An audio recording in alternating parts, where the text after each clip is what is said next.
नमस्कार, आप देख रहे हैं प्राइम टीवी। मैं हूं आपके साथ आरती तिवारी। वक्त हो चुका है हम बात का, जहां भारत की अवनी लेखरा ने महिलाओं के 10 मीटर एयर राइफल प्रतियोगिता में गोल्ड मेडल जीत लिया है।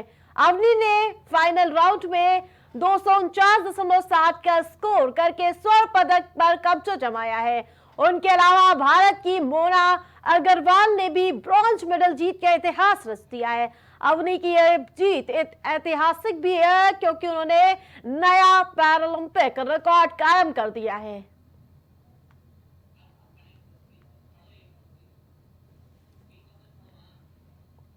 खबर की अहम बात यह है कि अवनी लेखरा टोक्यो पैरालंपिक में महज 19 साल की उम्र में भाग लेने पहुंची थी।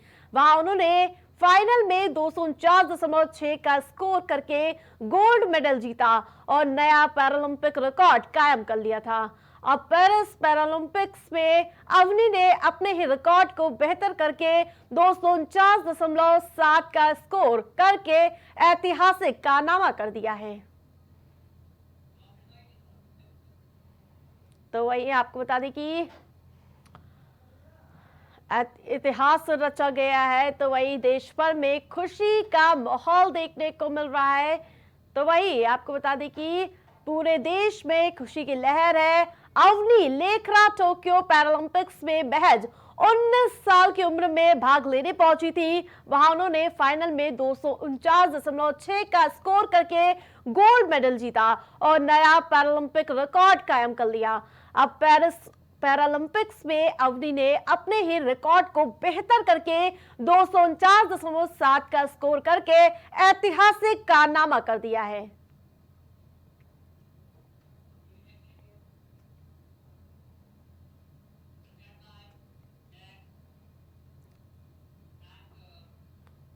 वही आपको बात बता दें कि मौत के मामले में 3 दिन बाद लव एंगल जुड़ गया है। जी हां, मृतक लड़कियों ने पिताओं की शिकायत पर पुलिस ने गांव के 2 लड़कों यानी कि पवन और दीपक के खिलाफ एफआईआर दर्ज कर आरोपी युवक पवन समेत दीपक को गिरफ्तार कर लिया है।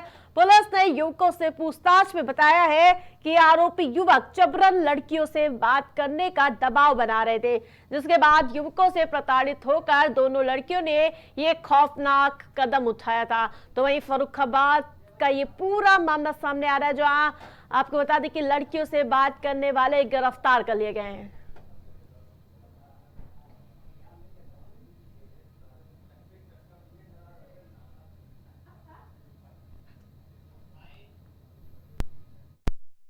दो लड़कों को गिरफ्तार करके उनसे पूछताछ में जो तथ्य प्रकाश में आए हैं वो हैं कि उन 2 लड़कों की बातचीत इन लड़कियों से होती थी और वो बात करने के लिए उनको फोर्स करते थे, प्रताड़ित करते थे और उस प्रताड़ना की वजह से इन लड़कियों के द्वारा ये घटना की है। इसके विषय में जो वादी हैं उनसे तहरीर प्राप्त कर ली गई है और दोनों लड़कों को गिरफ्तार करके जेल भेजा जा रहा है। उसमें अग्रिम कार्रवाई हम करा रहे हैं।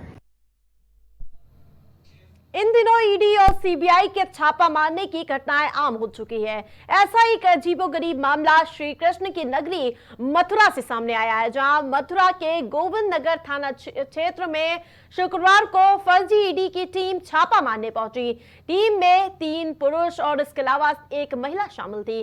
फर्जी ईडी की टीम ने सर्राफा व्यापारी के साथ यानी कि के दुकान पर छापेमारी की और फर्जी ईडी की टीम पर व्यापारी को शक हुआ तो उसने शोर मचाना शुरू कर दिया। व्यापारी के शोर मचाने पर फर्जी ईडी की टीम भाग निकली और वहीं मौके पर पहुंची पुलिस सीसीटीवी में कैद गाड़ी नंबर के आधार पर मामले की जांच पड़ताल में जुट चुकी है। व्यवसायी के घर पर कुछ लोग आए थे जिन्होंने अपने आप को ईडी का अधिकारी बताया। उनके साथ एक महिला भी थी और एक व्यक्ति वर्दी में था।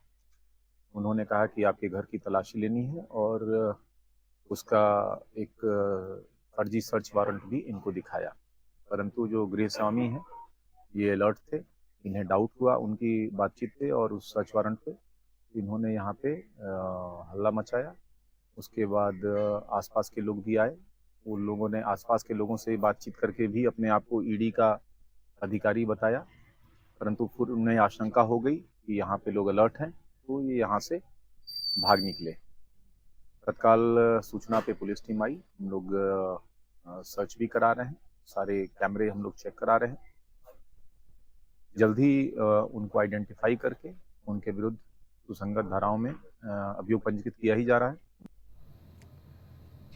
संगम नगरी प्रयागराज के पुराने शहर में स्थित मदरसा जामिया हिबीबिया में नकली नोट छापने का भंडाफोड़ होने के बाद नए खुलासे हो रहे हैं। प्रयागराज पुलिस से सूचना मिलने के बाद आईबी और एटीएस की टीमों ने जाली करेंसी बनाने वाले गैंग के लोगों से घंटों पूछताछ की। खुफिया एजेंसियां अब ये पता लगाने में जुट गई हैं कि नकली नोट छापने वाले आरोपियों का संबंध कहां और किससे था।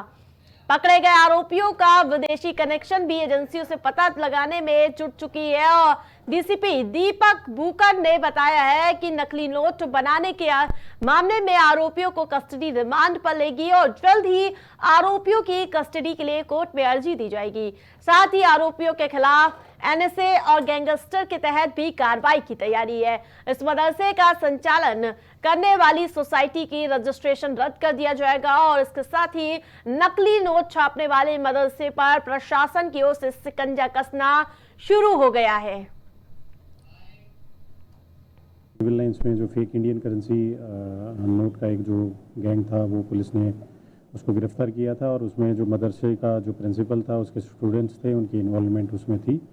इसमें जो संबंधित आईओ है वो पुलिस कस्टडी रिमांड के लिए जो कोर्ट में एप्लीकेशन मूव कर रहा है तो ताकि हम उनका पुलिस कस्टडी रिमांड लेके विस्तृत पूछताछ उनसे कर सकें इसके पीछे और कौन लोग इन्वॉल्व हैं और बाकी जो हमारे पास अन्य एविडेंसेस हैं उनके आधार पे भी उनसे विस्तृत पूछताछ हो सके। तो एक तो हम उसमें पुलिस कस्टडी रिमांड के लिए एप्लीकेशन मूव कर रहे हैं और उसके अलावा जो मदरसे का जो प्रबंधक है उससे भी कल जो पुलिस के द्वारा इसमें पूछताछ की गई थी और उनके द्वारा ये भी बताया गया है कि इसमें बिहार, बंगाल, उड़ीसा और अन्य राज्यों के स्टूडेंट्स भी इस मदरसे में रहते हैं। तो उनका जो इन्वॉल्वमेंट है या जो उड़ीसा के रहने वाले हैं क्योंकि इसमें 2 मेन मास्टरमाइंड जो थे वो उड़ीसा के ही रहने वाले थे तो वहाँ से इनका क्या कनेक्शन हो सकता है उसके बारे में भी क्योंकि इसमें इन्वेस्टिगेशन चल रही है उन तथ्यों पे भी पुलिस इसमें गहनता से जांच करेगी।